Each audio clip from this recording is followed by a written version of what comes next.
Hello friends, आज हम company law में पढ़ने वाले हैं मेंबर यानी कि सदस्य क्या होते हैं। सदस्य में हम ये देखेंगे कि उसके सदस्य में मीनिंग क्या होता है, डेफिनेशन क्या होती है, परिभाषा, और हम साथ में ये भी देखेंगे कि who can be member of a company, कौन कौन व्यक्ति कंपनी का मेंबर बन सकता है, और वो मोड देखेंगे, वो मेथड देखेंगे कि जिससे मेंबरशिप प्राप्त कर जा सकती है। फिफ्थ पॉइंट पे हम देखेंगे कि टर्मिनेशन कैसे होता है। तो चलिए शुरू करते हैं। सबसे पहले मेंबर वर्ड को डिफाइन करते हैं कि मेंबर वर्ड होता क्या आखिर। तो अगर एक मेंबर की बात करूं तो एक मेंबर क्या होता है कि जो बिलोंग करता है किसी ग्रुप को, क्लब को या ऑर्गेनाइजेशन को, उस व्यक्ति को मेंबर कहते हैं। अब क्योंकि हम कंपनी लॉ पढ़ रहे हैं तो हम कंपनी के मेंबर की बात करेंगे। The member of a company are the person who for the time being constitute the company as a corporate entity. हमें ये सबको पता है कि कॉर्पोरेट एंटाइटी अपनी लीगल सेपरेट होती है और व्यक्ति की अलग होती है, मेंबर्स की अलग होती है। तो यही पढ़ेंगे। उसके बाद क्या है, उसके बाद हम देखेंगे डेफिनेशन क्या क्या है। तो कंपनी जो अपना कंपनी अधिनियम है, कंपनी अधिनियम 2013 यानी कि कंपनीज एक्ट 2013 के हिसाब से बात करें तो सेक्शन 2 सब क्लॉज 55 में लिखा है, a member it provide that an on registration of a company the subscriber to the memorandum shall be deemed to have agreed in writing to become a member। तो सीधी सी बात है कि भाई जिस व्यक्ति ने क्या करा है, मेमोरेंडम पे साइन किया है, वो व्यक्ति क्या कहलाएगा, वो व्यक्ति मेंबर कहलाएगा। Member of the company and their name shall be entered in the register of members. तो और जो कंपनी का जो रजिस्टर होगा उसमें उसका नाम होगा। उसके बाद सब क्लॉज में ही 3 पॉइंट है। तो पहला पॉइंट ये है। दूसरा पॉइंट ये है, of the section further provide that every other person who agrees in writing to become member and who says whose name is entered in the register of the member shall become member of a company. मतलब कि ये लिखा है कि वो जो व्यक्ति होगा वो क्या होगा, लिखित रूप में देगा, और लिखित रूप में क्या होगा, उसे जो है मान लो कोई व्यक्ति है और व्यक्ति का नाम सदस्य जो रजिस्टर रहेगा वहां पे दर्ज नहीं हुआ, वहां पे कंपनी की सदस्य अर्जित कर लेगा। तो इसके विपरीत क्या होगा कि अगर उसको कंपनी के रजिस्टर में उसका नाम दर्ज है और उसने रिटर्न में, लिखित में, राइटिंग में उसने अपनी सहमति दे दी है, कंसेंट दे दी है, तो वहां पे वो मेंबर बन सकता है। तीसरा पॉइंट इसका यह है कि further provide that every person holding share of the company and whose name is entered as a beneficial owner in the record of depository shall a member in relation to a company. तो तीसरे point में हम ये बात करेंगे section 2 के 55 close में third point की, कि ऐसा प्रत्येक व्यक्ति जो कंपनी के क्या शेयर ले रहा है और उसने डिपॉजिट भी किया है और जो उसके अभिलेख हैं, जो रिकॉर्ड्स वगैरह हैं, रिकॉर्ड्स में उसका नाम दर्ज है, तो वो व्यक्ति कंपनी का सदस्य कहलाएगा, मेंबर कहलाएगा। थर्ड पॉइंट हम देखते हैं, who can be member of a company. मतलब कि ये है इसमें कि कंपनी के सदस्य कौन व्यक्ति हो सकते हैं। तो अ माइनर पर्सन, नाबालिग पर्सन। नॉर्मली हमने ये पढ़ा कि एक माइनर पर्सन जो होता है वो कोई भी कॉन्ट्रैक्ट नहीं कर सकता। अगर कॉन्ट्रैक्ट क्या दिखे और वे स्टार्टिंग से वॉइड होता है। इंडियन कॉन्ट्रैक्ट एक्ट में अगर बात करें 1872 की, तो उसमें कोई भी नाबालिग माइनर जो बच्चा होता है वो नहीं कर सकता। बट क्या है, अगर यहाँ पे बेनिफिशियरी के लिए कि माइनर का बेनिफिशियरी है तो वो कंपनी का मेंबर बन सकता है। और जो भी पेड ट्रांसफर वगैरह होंगे और जो भी शेयर डीड वगैरह होगी उस पर साइन किसके होंगे, उस पर साइन होंगे नेचुरल या लीगल पर्सन के। उसके बाद बात करते हैं फॉरेनर एज मेंबर। तो विदेशी व्यक्ति, ठीक है, अगर एक फॉरेनर है, एनआरआई वगैरह है, तो वहां पे क्या होगा, वो कंपनी के शेयर ले सकता है और शेयर लेके उसका मेंबर बन सकता है, जनरली या स्पेशली तरीके से बन सकता है।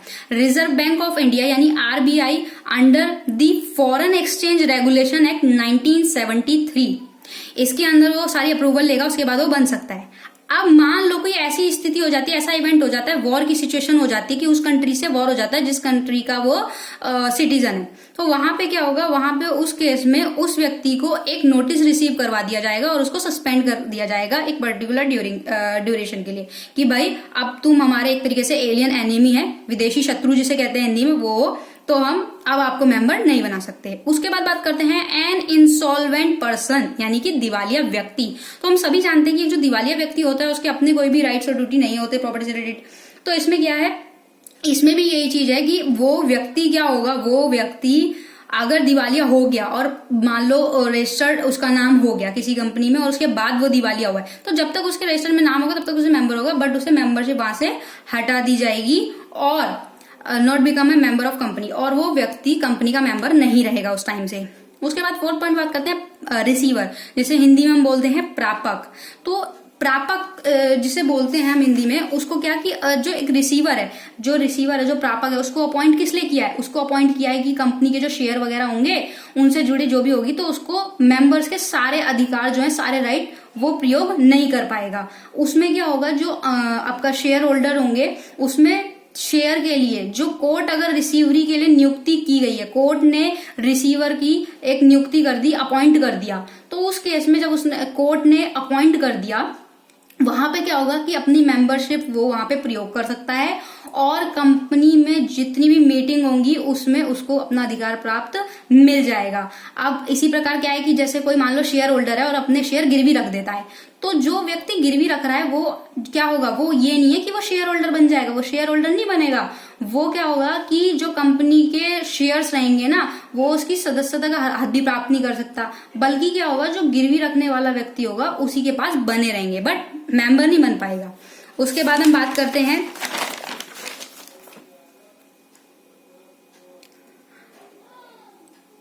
पार्टनरशिप फर्म की। तो पार्टनरशिप फर्म, तो सीधी सी बात है, हम सभी लोग जानते हैं कि पार्टनरशिप फर्म जो है तो वो खुद में एक व्यक्ति नहीं होती, स्वयं में एक आइडेंटिटी नहीं होती, तो वो किसी कंपनी का सदस्य नहीं बन सकती पार्टनरशिप फर्म।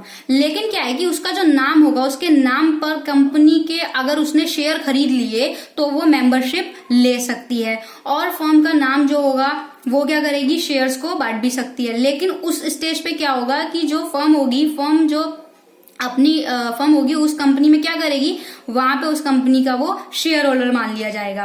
अब इसमें क्या है, उसमें एक चीज बात देखने वाली ये है कि कंपनी अधिनियम 2013 की अगर बात करें तो उसके हिसाब से सेक्शन 8 के अकॉर्डिंग लिखा है, यहाँ पे एक तरीके से एक्सेप्शन देखने को मिल जाएगा। सेक्शन 8 के अकॉर्डिंग हम देखें तो उसमें ये लिखा है कि जो कंपनी होगी वो ऐसी जो कंपनी होगी, पहली बात तो वो नॉन प्रॉफिट कंपनी कहलाएगी, सबसे पहली चीज नॉन प्रॉफिट कंपनी हो गई वो। दूसरी बात ये कि वो जो नॉन प्रॉफिट कंपनी होगी ना, वो किसी और की जो है मेंबरशिप ले रही है, तो क्या है कि मेमोरेंडम में अगर ऐसा लिखा हुआ है, मेमोरेंडम में अगर इस तरीके का कुछ है कि पार्टनरशिप इस तरीके से कर सकते हैं नॉनली, तो अगर वो ऐसा कुछ लिखा हुआ है तब वो कर सकती है। और उसको क्या बोला जाएगा, ऐसे ऐसी जो कंपनियां होंगी, ट्रेंडिंग कंपनियां होंगी, उसकी बजाय क्या बोलेंगे उनको, उसकी बजाय उनको बोला जाएगा an association not for profit के लिए नहीं है, और इसको हिंदी में बोलते हैं अलाभ संगठन। उसके बाद हम बात करते हैं पॉइंट नंबर 4 की। 4 में हम देखेंगे वो मोड कौन से हैं, मोड ऑफ एक्वायरिंग मेंबरशिप, सदस्यता कैसे प्राप्त करी जा सकती है, कौन से वो मोड हैं, कौन से वो मेथड है। तो सबसे पहली बात, बाय सब्सक्राइबिंग टू मेमोरेंडम। इसका मतलब ये है मेमोरेंडम पर हस्ताक्षर करके, साइन वगैरह करके आप जो है सदस्यता प्राप्त कर सकते हो। तो वो कैसे कर सकते हो, वो ऐसे कर सकते हो कि मान लो कोई कंपनी में मेमोरेंडम जो है रजिस्ट्रार के पास रजिस्टर्ड होता है, हम सभी जानते हैं। अब इसमें क्या है कि कुछ मेंबर जो हैं इस इंटेंशन से साइन करते हैं कि वो मिलकर क्या करेंगे, भाई इस कंपनी में हम योगदान देंगे अपना पूरा। तो ऐसे व्यक्ति जो है वो मेमोरेंडम में अपना एड्रेस, नेम सब कुछ लिखेंगे, और कंपनी में क्या होगा, कंपनी में उसके शेयर्स वगैरह आदि लिखकर सब पर अपने साइन कर देंगे। इस प्रकार जो मेमोरेंडम पे साइन होगा वो क्या कहलाएगा, वो जो है स्टैट्यूटरी मेंबर्स कहलाएंगे, वो कहलाएंगे हमारे वैधानिक, भाई लीगल तौर पे है ना, तो वो वैधानिक सदस्य हमारे कहलाएंगे। उसके बाद वैधानिक सदस्य मोड ऑफ सब्सक्रिप्शन कर लिया। उसके बाद हम करते हैं by an application and allotment. इसमें कैसे होता है, इसमें ऐसे होता है कि मान लो कोई कंपनी है, ठीक है, और उसने किसी के शेयर लिए, तो अगर एक तरीके से इंडियन कॉन्ट्रैक्ट एक्ट की बात करें तो उसमें प्रपोजल होता है ना, एक्सेप्टेंस होती है। उसमें क्या है कि सारी जो फॉर्मेलिटीज हैं, पहली बात तो वो आपको जरूर करनी होंगी, मेंबरशिप अगर एप्लीकेशन के थ्रू कर रहे हो तो वो करनी होंगी। उसके साथ क्या होगा कि अगर कंपनी ने भाई प्रस्ताव किया और आपने स्वीकृति कर ली अंशों की, तो भाई वो प्रस्ताव फिर आपका हो गया, और ये सब क्या होगा, फॉर्मल वे में होगा, प्रॉपर तरीके से होगा, प्रोसीजर से होगा। और इसमें क्या होगा, जो शेयर होल्डर होंगे उसका नाम क्या होगा, कंपनी के सदस्य रजिस्ट्रार में दर्ज कर लिया जाएगा, और उसका नाम दर्ज की जिस दिन होगा ना, जिस दिन उसका नाम रजिस्टर्ड होगा वहां पे, उसी दिन से मान लिया जाएगा कि आप कंपनी के सदस्य आज के दिन से हो। मान लो अगर आज रजिस्टर्ड हो रहा है तो आज के तारीख से मान लिया जाएगा। अब यदि कोई व्यक्ति है उसने अपनी कंसेंट दे दी और क्या हुआ, उसका नाम रजिस्टर में दर्ज नहीं हुआ वहां पे, तो वो व्यक्ति क्या होगा, जो कंपनी के ट्रिब्यूनल्स वगैरह होंगे उनमें जाएगा, वहां पे कहेगा कि भाई अब रजिस्टर्ड करवाओ, तो वहां पे वो अमेंड करवा सकता है, चेंजेस वगैरह करवा सकता है। और इसमें थर्ड पॉइंट है बाय ट्रांसफर ऑफ शेयर। तो ये तुमने पढ़ लिया एप्लीकेशन से कैसे होगा भाई, फॉर्मल प्रोसीजर वगैरह कैसे करेगा। अब ट्रांसफर ऑफ शेयर, भाई जब शेयर जो है ट्रांसफर कर रहा है तो उसके हिसाब से कैसा होगा, उसके हिसाब से ऐसा होगा कि मान लो मेरे पास शेयर है, ठीक है, और मैंने वो शेयर आपको दे दिए, यानी कि मैंने वो जो शेयर हैं आपको ट्रांसफर कर दिए। तो जिस व्यक्ति को ट्रांसफर किए, अब मान लो मैंने आपको शेयर ट्रांसफर किए, तो आपका नाम तो रजिस्टर में दर्ज नहीं है, मेरा दर्ज है, मेरा लिखा हुआ है। तो वहां पे क्या होगा कि जब मैंने रजिस्टर्ड किया तो वहां पे उस समय क्या होगा कि जिस भी सदस्य का नाम लिखा होगा उसको काटकर उस स्थिति में उस व्यक्ति की जो मतलब मान लो मेरा नाम काटकर उस स्थिति में क्या होगा, मेरी सदस्यता वहां पे समाप्त हो जाएगी और जो व्यक्ति के पास शेयर होंगे उसकी नियमितता बनती रहेगी। और इसे मतलब उसमें क्या होगा कि वो व्यक्ति क्या रहेगा, सदस्य बना रहेगा। तो अगर कंपनी एक्ट के हिसाब से देखें तो 88 में लिखा है कि कंपनी का जो सदस्य होगा रजिस्टर, उसकी सदस्यता का प्रथम दृष्टि साक्ष्य होगा, ना कि निषाद, मतलब प्राइमरी फेसिया होता है, ना कि उसको सर्टेनिटी के हिसाब से मानते हैं। तो अब इस स्थिति में क्या मान लेंगे कि मेरी जो सदस्यता है वो समाप्त नहीं होगी और कंपनी के मैं नियमित सदस्य हूं, मतलब मैंने आपको ट्रांसफर तो कर दिया लेकिन वो सदस्यता वहां पे समाप्त नहीं होगी, कुछ चेंजेस रहते हैं उसके बाद हो जाती है। उसके बाद हम बात करते हैं पॉइंट नंबर 4 की, बाय ट्रांसमिशन ऑफ शेयर। अब यहाँ पे क्या है कि मान लो इस तरीके से कोई वो होती है कि जैसे उत्तराधिकारी वगैरह होता है कि कोई पर्सन अगर डेथ हो जाती है किसी पर्सन की, तो उस केस में क्या होगा, तो उस केस में ये होगा कि कंपनी का यहाँ पे ये बाय ट्रांसमिशन मतलब ये है कि हिंदी में क्या बोलेंगे इसको, हाँ हिंदी में बोलेंगे इसको पारेषण बोलेंगे, पारेषण या उत्तराधिकार वगैरह भी आप कह सकते हैं ना, कि उत्तराधिकार से वो शेयर्स वगैरह आते हैं। तो अब इसमें क्या है, अब इसमें ये चीज देखने को मिलती है कि कभी मान लो कि कोई मेंबर है और उसकी डेथ हो गई, तो उसके जो शेयर होंगे वो ट्रांसफर हो जाएंगे। किसको ट्रांसफर होंगे, वो ट्रांसफर होंगे उस व्यक्ति को जो व्यक्ति मरा है, तो अब उसके जो भी उत्तराधिकारी वगैरह होंगे ना, उस जो मरा हुआ व्यक्ति होगा उसके स्थान पर कंपनी में सदस्यता किसकी रजिस्टर्ड हो जाएगी, जो उसके उत्तराधिकारी होंगे। इसके लिए कंपनी को क्या करना होगा, इसको कंपनी के लिए क्या करना होगा, एक प्रशासन पत्र इशू करना पड़ता है, और जो मृत व्यक्ति है उसके अंश अगर पूर्णता चुकता नहीं हुए, पहली बात तो चुकता कर देंगे, अगर चुकता नहीं हुए तो उत्तराधिकारी क्या करेगा, वो कंपनी क्या करेगी, कंपनी उस उत्तराधिकारी का नाम, मान लो कि उस कंपनी में क्या है, सदस्य जो रजिस्टर है वो लिखवाना नहीं चाहते, मना कर रहे हैं, हम नहीं लिखवा रहे, तो कंपनी अधिनियम की धारा 56 के अनुसार ये बात होती है कि मृतक जो होगा उसके अंश किसी व्यक्ति को ट्रांसफर करने का अधिकार उसको होता है और वो ट्रांसफर कर सकता है, यहाँ पे उसको ट्रांसफर किया जा सकता है। इसका एक केस है यूनियन ट्रस्ट, इसका ये वाला केस है हमारा union trust of India versus Om Prakash. इसमें क्या हुआ, इसमें ना एक व्यक्ति जो है मतलब उस व्यक्ति ने क्या हुआ, उस व्यक्ति ने ट्रांसफर कर दिया जाने से क्या हुआ कि कंपनी का सदस्य नहीं बना, तो कंपनी का जो रजिस्ट्रार है ना उसके द्वारा ये बोला गया कि कंपनी की जो सदस्यता है रजिस्टर में सदस्यता के रूप में दर्ज नहीं कर सकते, क्योंकि भाई वो जो उसके शेयर हैं वो तो उसके उत्तराधिकारी को ही जाएंगे ना, सक्सेशन एक्ट के हिसाब से अगर देखें तो उसी को जाएंगे सक्सेशन में।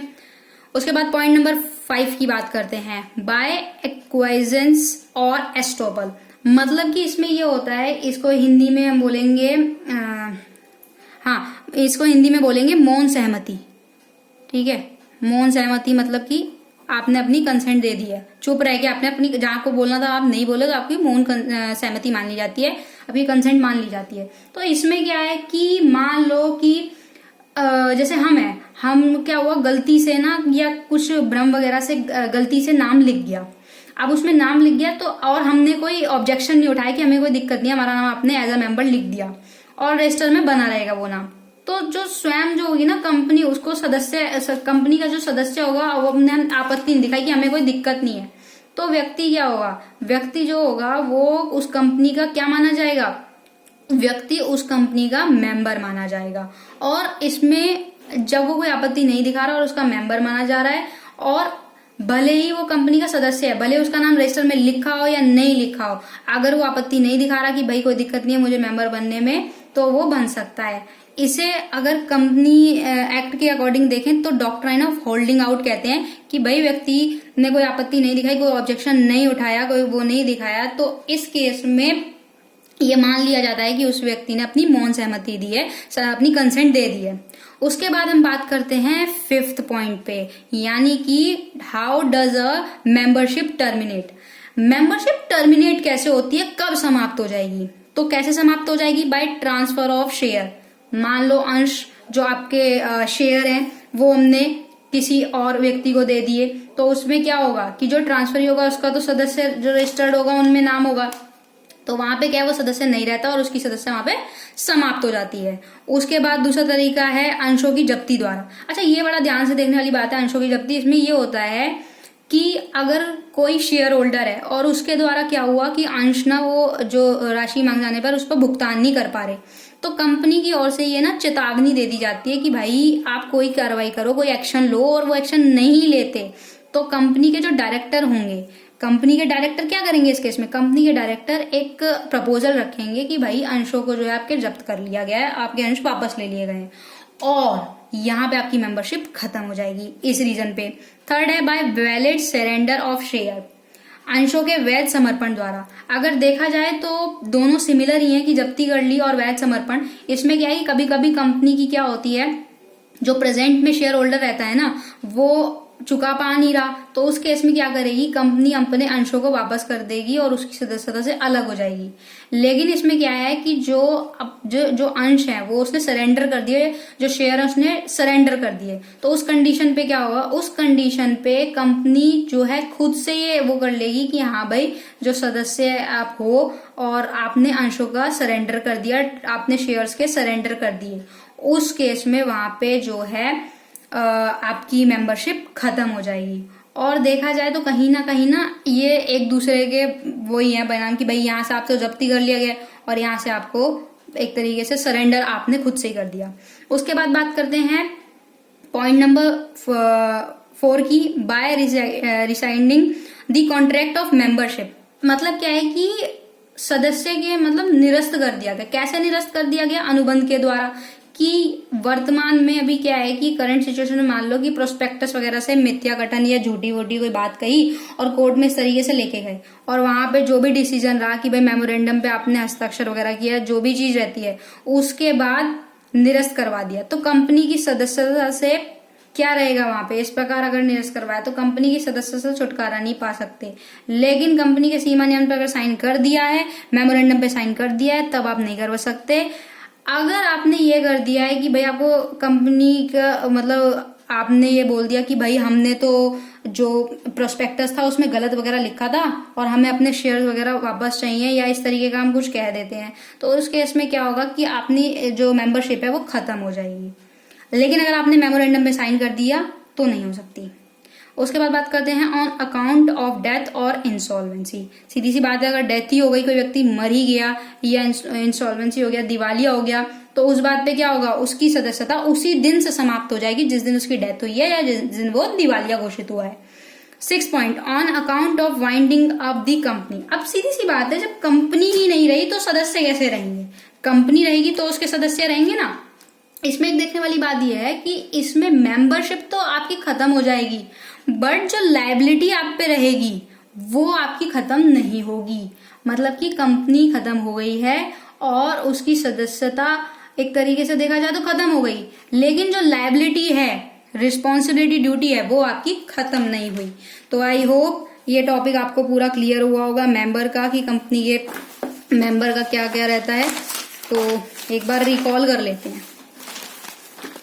हमने देख लिया, मीनिंग देख ली, डेफिनेशन देख लिया, कौन व्यक्ति मेंबर बन सकता है, और वो मेथड देख ले जिससे मेंबरशिप ले सकते हैं, और टर्मिनेट क्या होता है। तो आई होप ये वीडियो से आपको मेंबर का टॉपिक पूरा क्लियर हुआ हो। वीडियो अच्छी लगी हो तो लाइक कीजिएगा और शेयर कीजिएगा। Thank you so much.